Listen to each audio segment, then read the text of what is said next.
Lindsey Graham is always first in line to be humiliated. He loves doing the Sunday shows, defending the indefensible actions of Donald Trump, but he usually does it on a rival network. He's usually on Meet the Press or he appears on CNN. But today, he didn't really have the equipment, the necessary responses for all the questions he would be asked about Donald Trump's disastrous agenda, so he went on Fox. But shockingly, he was asked the same hard-hitting questions about Donald Trump's failures by the MAGA Fox host. And when he inevitably crumbled because he does not have a defense for Donald Trump's indefensible agenda, especially this disastrous tariff plan that is affecting Lindsey Graham's own constituents in South Carolina. And we are going to get into all of that. But before we do, if I could quickly ask you to leave a like on this video, and if you haven't already and you enjoy our channel, to hit that subscribe button. It goes a long way. And it really does mean a lot to me. Now let's get into this disastrous Lindsey Graham interview. He just crashes and burns. Let's take a look. Yes, they need some assistance, but it would be their actions. Yeah. Okay, now I want to try to get some answers from you on some of these nominees. Let's start with RFK Jr. You've been one of the most pro-life folks in the Senate for a long time. Yeah. The National Review has this warning. Right. Pro-lifers should be especially wary of a man who publicly advocated legislation to codify Roe v. Wade in 2023 and affirmed in 2024 that he supported legal abortion, quote, even if it's full term. Given your dedication to that topic, is it something you're willing to compromise on? Well, I am now okay supporting RFK Jr. because I think during the course of the hearing, he's committed to a Republican pro-life agenda, President Trump's pro-life agenda, Mexico City policy, dealing with chemical abortions. So I will take him at his word. I'm comfortable with what he said on the pro-life issue. He has been radically pro-choice as a person, but I do believe that as secretary, he will implement a pro-life agenda that will be pushed by President Trump. So I will be a yes. Okay. But I'll also watch every move he makes. Okay, I'm assuming you're a yes on RFK Jr., assuming you're a yes on Kash Patel. What about Tulsi Gabbard? Yes. Yeah, I'll be yes on her. I was waiting to see what she said about 702. That's the ability to track foreigners overseas who may be involved in plots against the country. I actually served in a reserve unit with Tulsi. I've always liked her. I think a lot of her criticism against her has been really mean and off base, but I'll be a yes now. She's shown her understanding of how vital 702 is. So I'll be a yes on RFK Jr., Tulsi Gabbard, and Kash Patel knocked it out of the park. He's the antidote to Crossfire Hurricane. He's going to go in and clean the FBI out to make sure it's never abused like it was in the past. And Crossfire Hurricane was one of the saddest, most dangerous chapters in FBI history. He's the guy that helped expose it, and he'll be the solution, not the problem, when it comes to the FBI, in my view. You know that much of what he faced in questioning was about retribution, about what he's going to do within the FBI. He's not there yet, right. But my colleagues at FoxNews.com report this. Acting Deputy Attorney General Emil Bove sent a memo to the acting FBI director Friday evening directing him to terminate 8 FBI employees and identify all current and former Bureau personnel assigned to January 6th and Hamas cases for an internal review. Now, Senator Blumenthal, your colleague, says, I'm appalled by this vile retaliation against agents who sought to hold accountable people who stabbed cops with flagpoles and crushed officers until they broke bones. The silence from my Republican colleagues is disgusting and deafening. Your response? Well, number one, as to changing personnel at the FBI, I think that's a good place to start. How do you expect the FBI to change if you keep everybody in place? That's been part of the problem. I've been open about the January 6th pardons of people who committed violent acts against cops. I don't like it. But we're talking about the FBI. We're talking about people who looked the other way, were part of the problem, allowed the FBI to get warrants against an American citizen called Carter Page based on Russian disinformation called the Steele dossier. They lied to the court. So I'm looking forward to some of these people finding a new job. Now, if you're an agent working on a January 6th case or some other case and you were assigned to do it, and you know, you shouldn't be punished just for doing your job.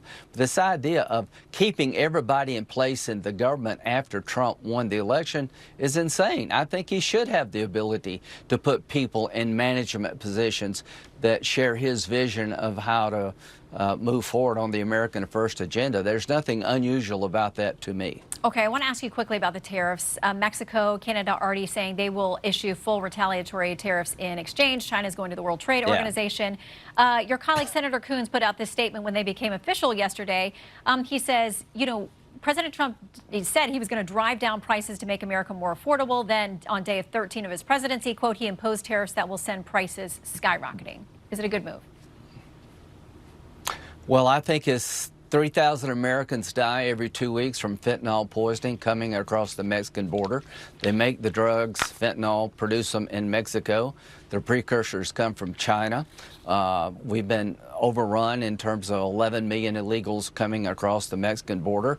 If you want tariffs to go away, Mexico and China, stop poisoning Americans. Stop sending fentanyl into America to kill Americans. If you want to have a better relationship, Mexico with the United States, do your part on the other side of the border. To our friends in Canada, I really appreciate what you're doing on the northern border. I think these tariffs are designed to get these countries to change their behavior. I am glad that we're pushing back against China and Mexico when it comes to fentanyl poisoning of America. I am glad we're putting everybody on notice that the old way of doing business is over. There's been a 60% drop in illegal crossings in 10 days. So these tariffs, I think, are designed to bring about change. And if the change comes, I think the tariffs probably go away. All right. Senator Graham, always great to have you. Thanks for the time today. Thank you.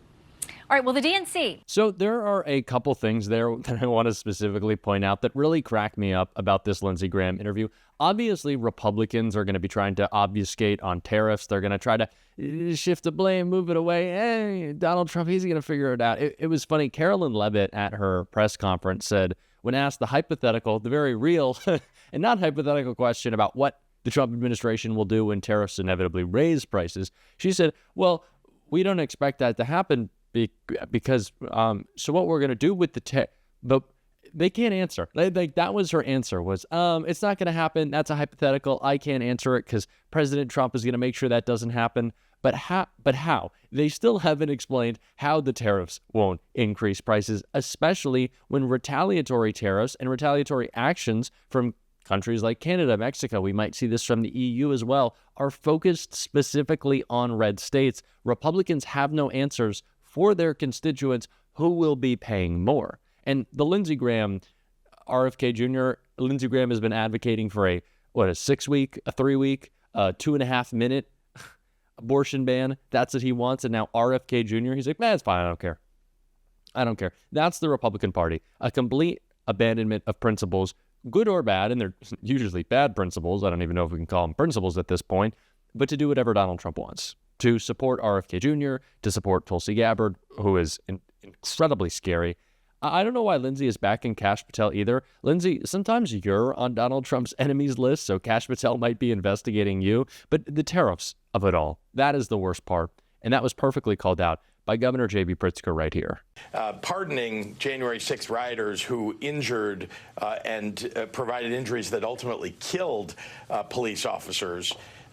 That's an attack on police. When you take away funding like they did this week from police departments across the state of Illinois and across the country, we have task forces that are working on fighting drugs and violent crime and taking out the drug cartels and gangs, right? When you take away funding from those things, you're hurting law enforcement and, frankly, ultimately leading to more crime, not less. So I think Donald Trump, it's a reckless set of policies that he's engaging in.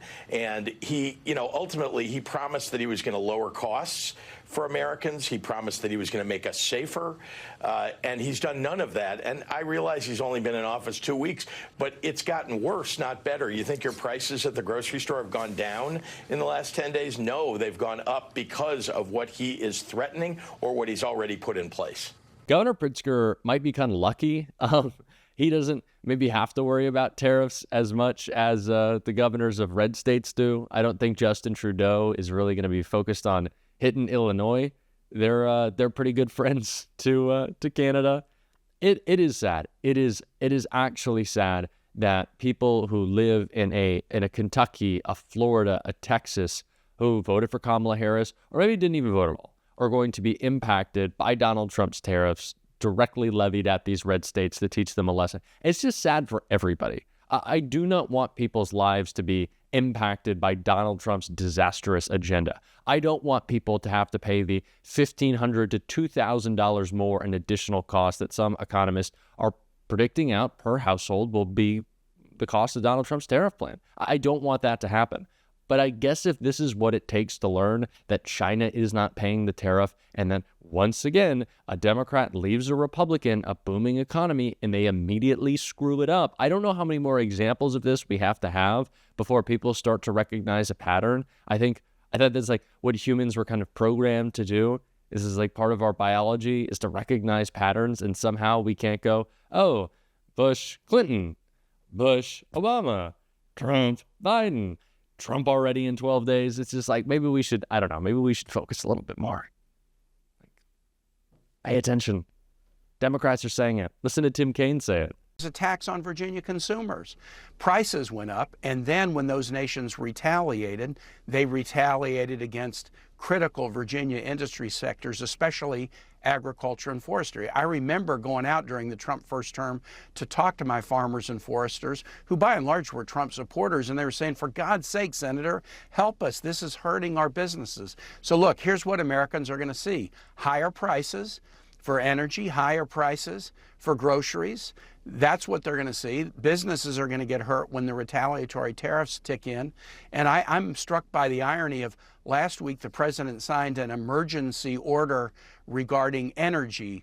There's an energy emergency. And he just put a 10% tariff on energy from Canada. He is increasing prices at the pump, and you'll start to see it within the next couple of days. At the same time, he's saying there's an energy emergency. The emergency is self-created. I don't know how we haven't figured this out. I don't know how. It's going to be a rough 4 years, but we're going to call it out. I've been a little bit more emotional, a little bit less straightforward. I hope y'all enjoy me bringing a little bit more. I don't know. I don't even know what to say, what more it is. It's just more of just like my shock to this. Because again, I just continue to be shocked. I guess I shouldn't be. But of course, we're going to be calling people out. That's not going to change. I may do it in a little bit more of a frazzled, like what is happening way, but we're still going to be doing it. And if you want to support that, as always, you can hit that subscribe button. You can leave a like on this video. And if you stuck around to the end, you can drop a blue heart in the comments. And until next time, I'll see you soon.